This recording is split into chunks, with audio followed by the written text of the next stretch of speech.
नमस्कार, रेशूज क्राफ्टी लाईफमध्ये आपल्या सर्वांचे खूप खूप मनापासून स्वागत आहे। आज आपण वापरलेल्या चहापुडीचे असे अनेक उपयोग पाहणार आहोत जे कदाचित आपल्याला माहितीही नसतील। तर सर्वात महत्त्वाचं म्हणजे चहापूड शिजू दे म्हणून चहा आपण खूप उकळतो। तर चहा खूपच उकळला म्हणजे चहापूड जास्त शिजू दिली तर अशा चहामुळे आपल्याला खूप ऍसिडिटी होते। तर ऍसिडिटी नको असेल तर चहा खूप उकळवायचा नाही, उकळी आल्यानंतर 1 ते 2 मिनिटातच गॅस बंद करायचा, यामुळे ऍसिडिटी होत नाही। त्यानंतर चहा गाळून ठेवायचा व गाळलेला चहा आपण नंतर उकळून पिऊ शकतो।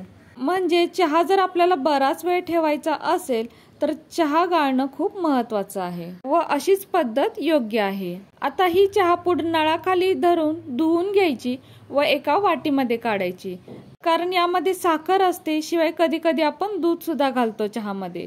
तर इथे बघू शकताय चहापूड धुवून वाटीमध्ये काढून घेतलेली आहे। आता पावसाचे दिवस आहेत त्यामुळे अशी वाटी बाहेर ठेवून चहापूड सुकणार नाही, उलट ती ओलीच होईल। तर पावसामध्ये चहा पिण्याची मजा असते। पावसात व हिवाळ्यामध्ये चहाचं प्रमाण पिण्याचं खूप असतं, त्यामुळे वापरलेली चहापूड सुद्धा खूप साठली जाते। तर अशी चहापूड कशी सुकवायची ते पाहूया। तर इथे बघू शकताय अशी ही तव्यावरती आपण गरम करून चहापूड सुकवून घेऊ शकतो। तर आता ओली आहे, 2 ते 3 मिनिटातच ही अगदी छानपणे सुकली जाईल। तर हे पहा, अगदी 2 ते 3 मिनिटातच अशी चहापूड छान सुकली जाते।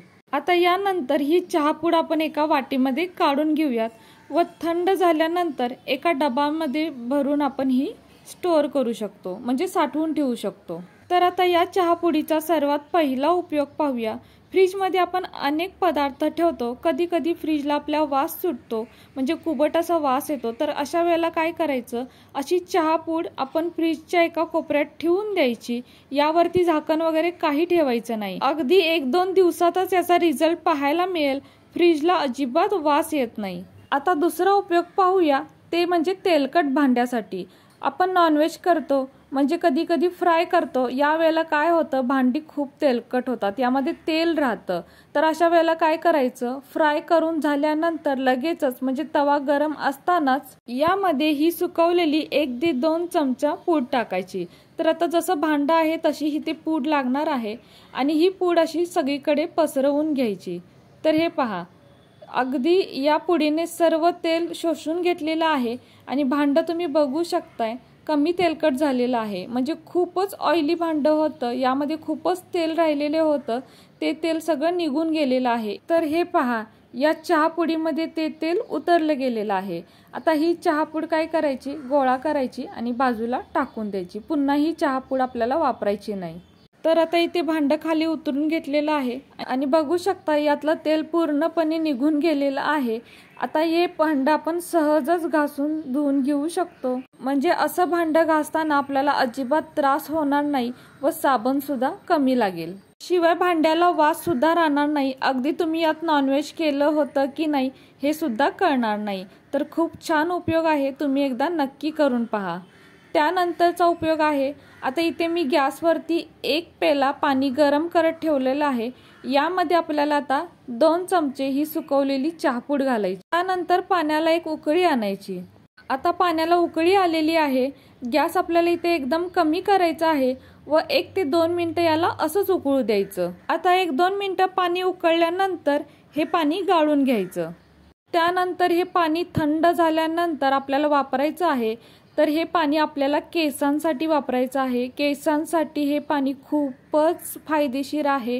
ज्या वेळेला आपण केस धुतो तर शॅम्पू केल्यानंतर म्हणजे पूर्ण केस धुतल्यानंतर फक्त हे पाणी एकदा या केसांवरून ओतायचं आहे आणि फक्त 1 ते 2 मिनिटं थांबायचं आहे आणि त्यानंतर नॉर्मल पाण्याने केस धुवून टाकायची।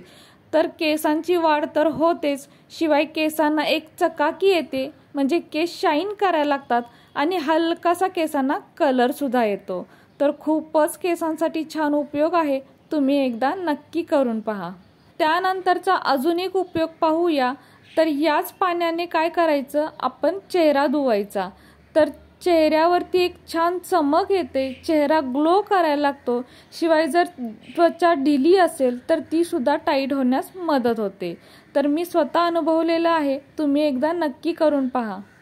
त्यानंतरचा अजून एक उपयोग म्हणजे यामध्ये थोडासा शॅम्पू किंवा भांड्याचं जे लिक्विड असतं भीम लिक्विड ते अगदी थोडंसं घालायचं आणि याने जे आपलं घरचं फर्निचर असतं ते पुसून घ्यायचं.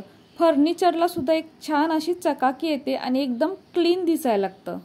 आता त्यानंतरचा अजून एक उपयोग म्हणजे कधी कधी आपल्या हाताला वास येतो, म्हणजे काहीतरी काम केलं आणि त्यामुळे हाताला जर वास येत असेल, हे पाणी आपल्या हाताला लावायचं. म्हणजे या पाण्याने आपण हात धुतला तर हात एकदम क्लीन होतो, शिवाय हाताचा वास सुद्धा निघून जातो. तर हे पहा, हात एकदम क्लीन वाटतात आणि अजिबात वास सुद्धा येत नाही. त्यानंतरचा सर्वात छान उपयोग म्हणजे झाडांसाठी. तर झाडांना अशी चहापूड घातली तर झाडांची वाढ अगदी छान होते. तसेच इथे चहापूड सुकीच घालायला पाहिजे असं काही नाही. चहा झाल्यानंतर चहापूड थोडीशी धुवायची, कारण यामध्ये साखर असते, यामुळे मुंग्या लागण्याची शक्यता असते. म्हणून धुवून अशीच ओली चहापूड इथे झाडांना घातली तर झाडांना अगदी त्याचा छान फायदा होतो. त्यामुळे झाडांना अशी चहापूड अवश्य घाला. तर फ्रेंड्स, आहेत ना वापरलेले चहापुडीचे अगदी कमालीचे उपयोग. तर चहापूड फेकून देताना एकदा नक्की विचार करावा लागेल, हो ना. आणि फ्रेंड्स, कसा वाटला तुम्हाला हा आजचा व्हिडिओ जर तुम्हाला थोडा जरी कामाचा वाटत असेल तर प्लीज आपल्या या व्हिडिओला एक लाईक नक्कीच करा. नवीन असाल तर आपल्या चॅनलला नक्कीच सबस्क्राईब करा, सोबत बेल आयकॉन प्रेस करा, म्हणजेच मी बनवलेले असेच नवनवीन व्हिडिओ सर्वात आधी तुम्हाला मिळतील. आता पुन्हा भेटू अशाच एका नवीन व्हिडिओ सोबत.